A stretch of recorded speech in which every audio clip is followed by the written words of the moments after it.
All those in favour? Are there any opposed? Councillor Turner would like his name recorded. Thank you.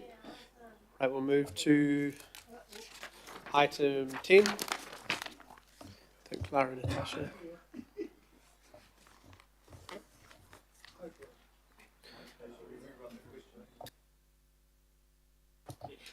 Cool. Oh, we've got the... Hello again. Okay, so second round, we are now seeking your approval of 4 shoreline adaptation plans simultaneously. Please be patient with us. This is the first time that we have taken quite so many plans in one series to you for approval. So today we are looking at the Kaipara Moana, the Pakri to Matheson Bay, the T Point to Sandspit, and the Snells Beach to Orewa and Hibiscus Coast shoreline adaptation plans. And I would just like to extend a warm welcome through the chair to Shona Oliver, who is representing Ngā Monga Whakahi o Kaipara. And it's a pleasure to have you with us today. If you would like to speak at all to these items, I know you're here in support of the Kaipara Moana SAP. Tēnā koutou katoa, ko Shona Oliver, toko ingoa, hei kaimahi ahau mō ngā manga whakahi o Kaipara in the Taritaiao space. So thank you for this opportunity. I have just returned recently to ngā manga whakahi o Kaipara, so I really come today in support of this. I would like to just pick up something, Mr. Chair, before in the other kōrero, so many of these places that are vested with Auckland Council are there because they're very important to iwi. So that coordination and cooperation is key as part of that. So yeah, ngā mihi. Kia ora, Shona, and welcome, and thank you for your work. And just to very briefly, just to highlight the areas that we are now moving to. So you can see here in blue that we are covering off predominantly the Rodney coastline from the Kaipara Moana up and over and back down again through to Orewa in the Hibiscus and Bays area. And I will pass over to Lara, who is going to give you a very brief overview of each of these plans. Kia ora. I promise to be brief. So in terms of our northern plans, we undertook our engagement for these plans both with iwi and with communities somewhat more rapidly following our 2023 storm events. We also acknowledge within these northern areas that many of our communities utilise coastal spaces on both the east and the west coast, and a lot of these rural and coastal settlements, therefore, when we're engaging with those communities, they might wish to speak to multiple areas. So just very quickly on the screen in front of us now, we're looking at the Kaipara Moana and the Pakari to Matheson's Bay, Te Kuroa area. Across these plans, we had 16 engagement events. We engaged with a number of iwi partners and sought feedback from them, and we also engaged and had workshops with the Rodney Local Board who have provided their endorsement for these 2 plan areas. We have 2 regional land park holdings in both of the shoreline adaptation plan areas on the screen in front of you. We have drainage districts which have a different management structure. We have co-governed reserve areas in the Parakai area, and we have some pretty incredible coastal landscapes both on our east coast and within a very large harbour of the Kaipara. For the next 2 plan areas, as we move south along the east coast, we have the area south of Matheson Bay around T Point. We come through our coastal communities around Whangatiao, Point Wells, Omaha. We have another regional park here. We have a lot of sheltered harbours along this coastline. We have the Whangatiao Harbour, we have the Puhoi Inlet, we have the Waiwera Inlet and the Orewa Inlet. Ooh, it's doing things of its own. aroha mai for that.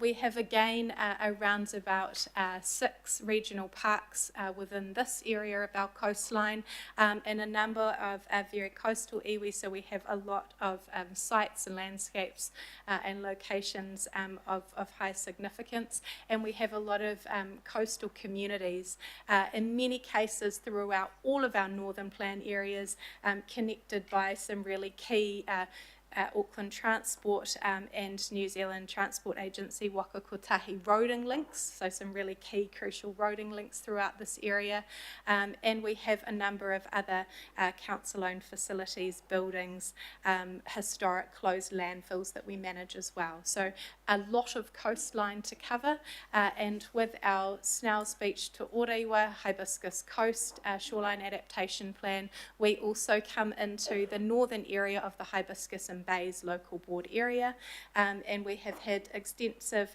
discussion with that board, specifically around the Orewa, Hatfields Beach and Waiwera areas, and we have the endorsement from both the Rodney and the Hibiscus and Bay local boards for these two areas. So that's my incredibly brief overview, and I will hand over to you, Chair. Thank you. Cool. Thank you very much, and great to have the local board and mana whenua support as well. Councillor Walker. Questions? I think just addressing a point that the Mayor raised about the Orewa seawall. The reason that that seawall came about was because Parks decided to have a walkway and cycleway along the beachfront, and that necessitated protecting it. And that's a moot point. But that was the reason used, and it was defended in the courts. So my questions go like this. First of all, and this is relevant to Orewa, in a situation where there are substantial public assets, and in this instance, the reference point is a very large area of parking, hundreds of parks, trees, playground, volleyball area, enjoyed by thousands of people. Do you actually put a value on that through this process? Do you quantify it in terms of its economic value, its value to the shopkeepers, for example, retail activity and the like? Is that part of the process? Kia ora through the chair. We don't assign any specific sort of economic or monetary values to specific areas. What we do is, I guess, seek more of a qualitative understanding of how those areas are valued. For the Orewa area, we did have a few community engagement events in that area, and we've also collaborated with colleagues in Parks and Community Facilities with some of the specific discussions around the Orewa Reserve in different community views, and that includes the Business Association around those areas. The area at Orewa for the Southern Reserve is one of our few areas where we identify adaptation priority under the low climate change scenario, or today, and so that's essentially reflecting that we do have these very live discussions occurring, and there will be a range of different viewpoints and a range of different values expressed for those areas, whether it's beach space or whether it's reserve space. And so the strategy that we have in the Shoreline Adaptation Plan is really supporting and enabling those further conversations to occur. The other question I would have is around consistency.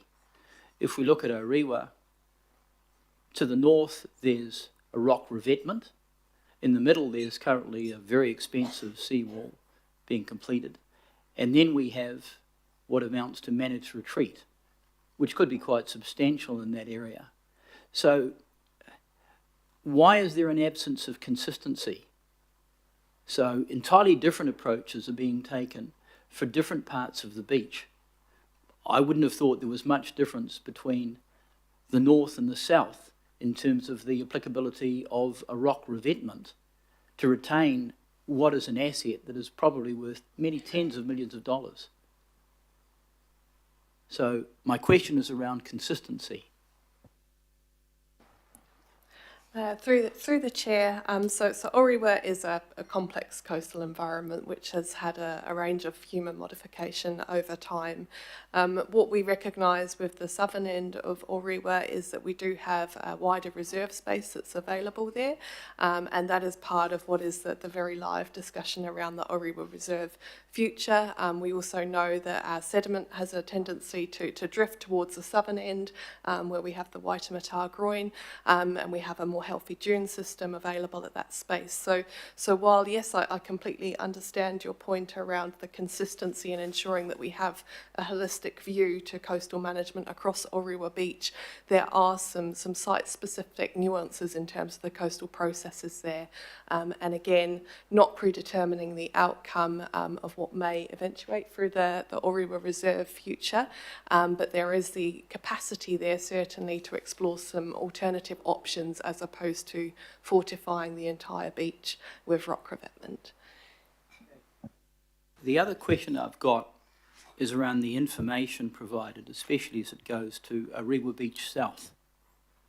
And this point was covered off in the evidence to the Environment Court by a very talented engineer who happens to live on the beachfront, backed up by, a long history. And that is the fact that since the estuary was realigned, an enormous amount of sand, probably well in excess of 500,000 cubic metres, has moved up the estuary, is locked up, because the outgoing current no longer maintains dynamic equilibrium within a closed system, because there is no sand coming to Orewa from outside or being lost outside.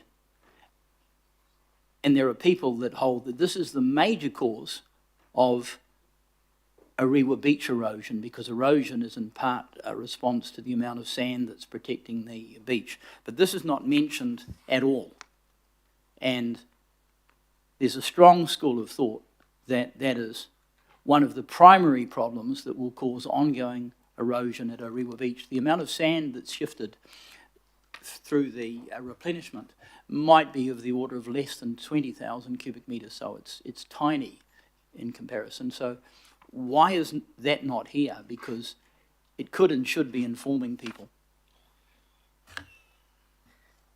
Through the chair. So in terms of the level of information or the specific detail that we're able to include in these plans, because we're covering such an extensive area from, well, essentially all of our coastline, but in this particular plan from Snell's Beach all the way down to Orewa, we've tried to identify some of the key, elements and programs like the Orewa South work that's been led through Parks and Community Facilities, and acknowledge through reference to the website and all of the information that sits there that there is more locationally specific detail, and all of that will most certainly be relevant in those different insights, opinions, advice from different technical specialists when we're looking under that adaptation priority strategy at what are the options, what are the costs, what are the benefits, and what is the best possible solution for that area. So it's by no means discounting any of that work, it's really just looking at that equity across the region of that first pass.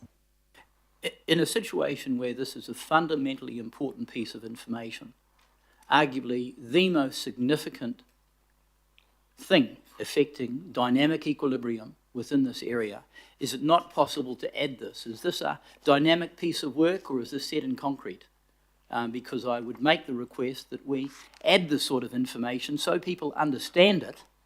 Otherwise, we continue to not address the issue, which is what we're doing. We're literally burying our head in the sand. Through the chair, we would be happy to include some additional commentary on the estuary and the sediment retention within the estuary as part of the approval of the final plan. Okay. And the last question I've got, Mr. Chair, goes to sand mining, which is prevalent in parts of the coast. And Rodney, I was a Rodney District Councillor for many years. Is that something that you're factoring into this approach? And are you looking to eliminate sand mining in areas where it could well be contributing to coastal erosion? Through the chair, in terms of these four northern areas for the shoreline adaptation plans, sand mining is certainly something that's been identified by our coastal specialists, also by iwi and also by our communities in relation to the Kaipara Harbour and also in the northern areas from Te Aare and Pakari. So in terms of how that's reflected, it would be around acknowledging ongoing monitoring associated with any of those consents, and certainly identifying that is a key issue and a key concern held by iwi and communities. And so there's certainly opportunity through implementation to look further at those, activities and how that's impacting on the sediment availability or the sand availability for those coasts. So my question is there any mention of sand mining and its effects in this? Is it acknowledged anywhere? Through the chair, without specifically referencing the report, I know that it was raised in community feedback, and I am 99% sure it will be included as a matter raised in those plans. Okay. Thank you, Mr. Chair. Thank you. And last question. We'll go to Member Wilcox and then Councillor Watson. Yes, thank you. First of all, can you tell me why Muriwai Beach or Unioni Rangatira is not included in this? Kia ora through the chair. So Muriwai and the coast up to, or the open west coast is included in a separate plan. So that is from Whatipu all the way up and around the head of Te Korowai o Te Taonga or South Head Peninsula. And that is really down to when the plan areas were first identified, looking at the major coastal processes. And so that was really looking at that open west coast in terms of the wave climate and the open coast environment. It would be really worth noting that some of the areas and the boundaries between the different shoreline adaptation plan areas are based on those coastal processes, and they don't represent or align with rohe boundaries or local board boundaries. It is very much based on that process. Okay. And secondly, Chair, so let's hypothetically say I'm a private landowner with land that's on the coast in the Kaipara Harbour. Would this affect me building my house? Kia ora through the chair. I guess a similar response to my response to Councillor Turner earlier. In terms of a resource consent process, it would be a focus on those resource management plans. However, if you had council land between yourself and the coast, and there was a need to identify that in the shoreline adaptation plans, then that may be a relevant matter. Thank you. Thank you. Councillor Watson. Yeah, thanks. Just a very quick question and hopefully a pragmatic one. Up our coastline, we've seen a lot of use of this rock revetment walls, and they're quite different from the old just dump them down and watch you don't fall over. I think they're almost placed. I think it's stonemasons that have done some of the work. They're very cost effective. They seem to work. Or they certainly at least, they do work because where they're put there's no erosion. So the simple question is, that technique conceivably along with others would seem to offer a kind of, not if not universal, a widespread solution to a number of these areas that are under threat. So the simple question is, why wouldn't we do more of that? Thank you. Through the chair, so we consider a range of different coast protection options. When we're looking at hard protection structures such as rock revetments, there's a few trade-offs that we need to think about there. So a rock revetment needs a slope, and that tends to occupy some beach space so that it can dissipate the wave energy. If we look at a more robust masonry rock wall structure, that can increase some of the wave reflection on the beach, which can lower your beach levels and impact over time that area of dry high tide beach you have available. So when considering sort of the most appropriate coastal defence options for a given area, some of the key considerations there are those, along with whether there is an opportunity for a more dynamic and resilient natural systems such as dune planting, and then of course the cost of both the upfront capital costs of those programs and the ongoing maintenance costs. So a range of factors to consider in there.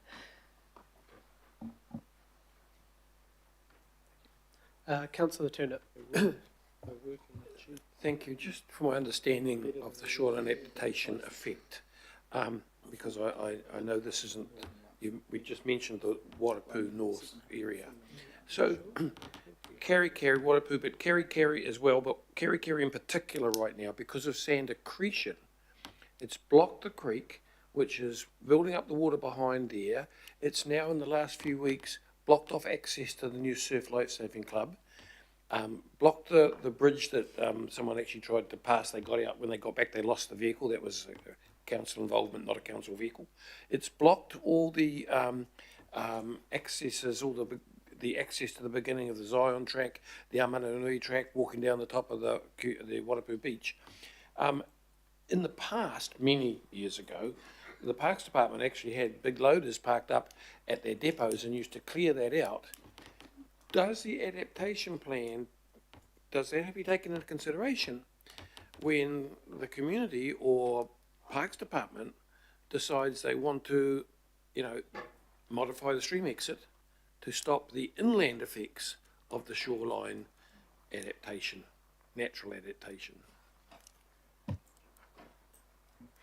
Through the chair. So in terms of the Whatupu to South Head Shoreline Adaptation Plan, we're still in the processes of taking that through our local board with the Waitakere Rangers local board, and having some of those specific conversations with them.